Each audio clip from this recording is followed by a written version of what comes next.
when they say they need to get something done, it's as if you have a sick patient, and instead of curing him, you chop off their right arm and say, we're getting something done. The patient isn't going to like it too much. It's so amazing to me that last night showed that suburbs that are traditionally Republican are voting Democratic, and they do a tax bill that hurts the suburbs probably worse than any other place. But what this is about right now is saving the American people from a disastrous, as the leader said, monstrosity of a bill that's going to hurt our country, and that's where we want to keep this focus. I think they're in a lose-lose situation. If they don't pass the bill, they lose with their paymasters. If they do pass the bill, they lose with the American people. But right now, we have to defeat this bill because even when we do win, to undo this will cost a fortune, and we shouldn't have to take this bad fork in the road. In our House, when someone gets elected, we seat them. We enfranchise their voters, Republican or Democratic.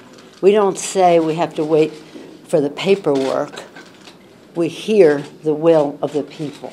I would hope that on the Senate side, your leadership would do the same. As Leader McConnell has said that in past elections. I know you'll remind us of that.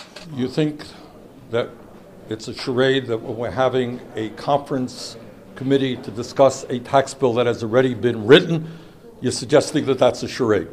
But that is part of what this whole process has been about. This is a bill that was written behind closed doors without one public hearing, with the involvement of over 5,000 lobbyists representing the rich in corporate America. That's the process that this bill was written. At a time of massive income and wealth inequality, you don't give 62% of the benefits to the top 1%. That is pretty absurd.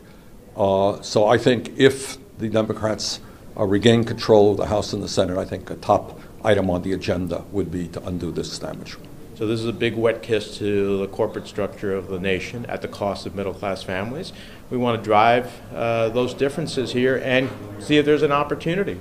We'd like to have a score from the Joint Tax Committee and the CBO before there is a vote cast, and we'd like to actually see what this bill looks like. So we'll look forward to that. Thanks, Senator.